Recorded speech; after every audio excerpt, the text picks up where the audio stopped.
La créature de Kyongsong. Deuxième partie.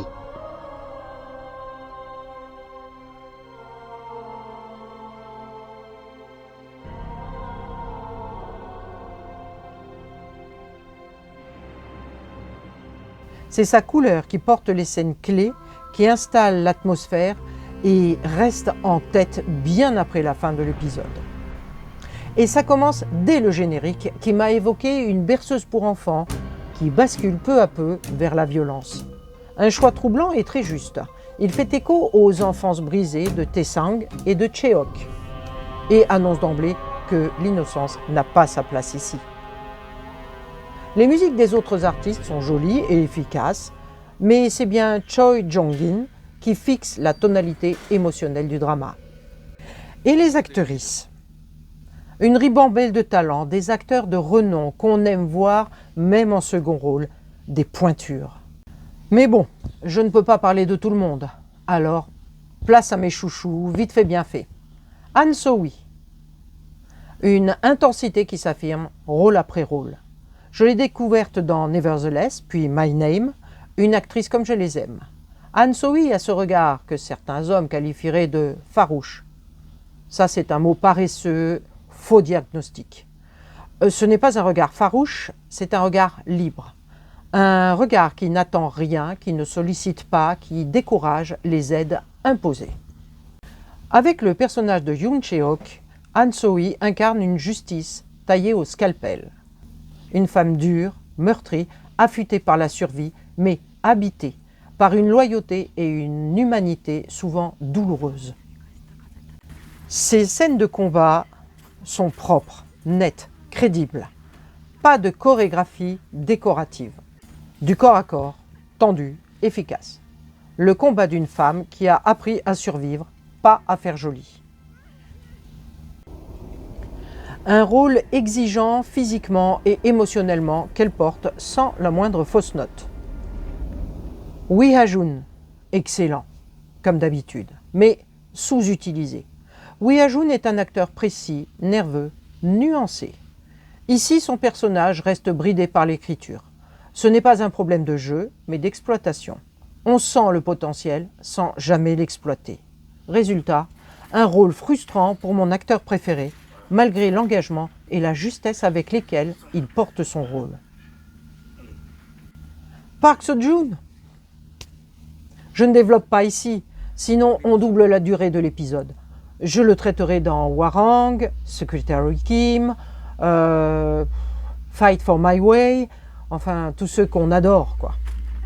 Ou dans une vidéo carrément dédiée à cette star-là. Passons au contexte historique du drama. C'est la Corée, 1945. De 1910 à 1945, la Corée est une colonie de l'Empire du Japon, privée de souveraineté, exploitée économiquement et réprimée politiquement. Sur le plan politique, la Corée est privée de toute autonomie. Administration japonaise, répression de la langue et de la culture, arrestation et exécution des résistants, enrôlement forcé des hommes et exploitation des femmes coréennes comme femmes de réconfort. Sur le plan économique, le pays est mis au service du Japon avec le pillage des ressources, une industrialisation forcée tournée vers la guerre, le travail contraint et une population laissée dans la famine et la misère. La fin de l'occupation en 1945 ne signifie pas une véritable libération. Le pays est aussitôt divisé entre zones d'influence soviétique et américaine. Cette fracture imposée prépare la guerre de Corée et marque durablement la péninsule. Malgré un excès d'hémoglobine, la créature de Kyongsong reste un monstre du genre historique. Le drama évoque clairement les expérimentations humaines de l'unité 731 menée en Mandchourie. Un passé sombre rarement abordé frontalement. Et c'est là que le drama frappe juste, quand il utilise la fiction pour révéler l'histoire, pas pour la masquer. Le décompte qui limite les recherches de Tae-sang jusqu'au moment où tomberont les fleurs de cerisier, est-ce une simple idée poétique ou une référence plus sombre à l'opération Cherry Blossoms at Night Cherry Blossoms at Night, fleurs de cerisier dans la nuit, ce projet d'attaque biologique élaboré par des membres de l'unité 731, prévu pour 1945, et finalement jamais exécuté. Heureusement. D'autres dramas ont déjà abordé cette période. Je pense surtout à Mr. Sunshine, cultissime, qui se situe avant l'occupation japonaise officielle entre 1902 et 1907. C'est le temps de la perte progressive de souveraineté. Il y a Song of the Bandit, lui se déroule pendant l'occupation dans les années 1920. Il montre une résistance armée en exil, en Mandchourie, hors du territoire, hors des cadres, hors des mythes. Et enfin, La créature de Kyongsong se situe à la toute fin du système colonial en 1945. Un système à l'agonie où la violence devient extrême et où la science bascule dans la barbarie. La dénonciation de l'arrogance humaine. Ce drama n'est pas qu'une histoire de monstres, il dénonce l'arrogance humaine et fait rare pas seulement l'arrogance des hommes. Avec Lady Maeda, l'arrogance prend un autre visage, froid, maîtrisé, idéologique. On ne nous parle pas de genre, mais bien d'humain.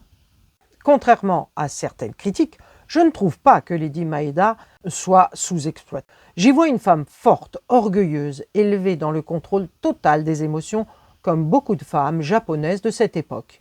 Dans ses silences, dans ses demi-sourires, ses lèvres neutres, je perçois une colère qui bouillonne. Peut-être suis-je la seule à voir, mais pour moi, elle est là. Et puis, il y a Jun-taek, Wi-ha-jun. Que ferions-nous à sa place ? Lui, ce jeune homme choyé dans son enfance, nourri d'héroïsme, convaincu de la noblesse de son engagement pour la liberté de son pays. Que ferions-nous si le choix était le suivant ? Livrer nos camarades ou finir disséqués vivants ? Jun-taek est présenté comme lâche, arrogant, faillible. Mais la vraie question, elle n'est pas là. Si nous étions nés en 17 à Ledenstadt, aurions-nous été meilleurs ou pires ? C'est la question. C'est peut-être la question la plus dérangeante que pose ce drama. Jusqu'où sommes-nous prêts à nous sacrifier pour une cause ? Et, question corollaire, pour quelles raisons au fond ? Quoi qu'il en soit, Kyokanon, Kyong, Junyo, Yeyo.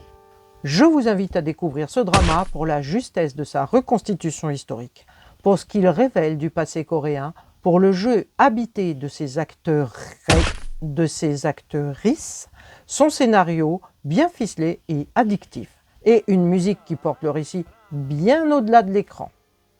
Prochain épisode hors série dédié à mes petites filles.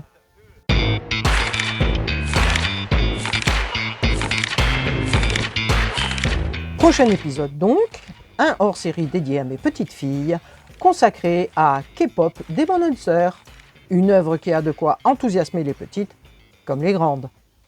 Annyeong.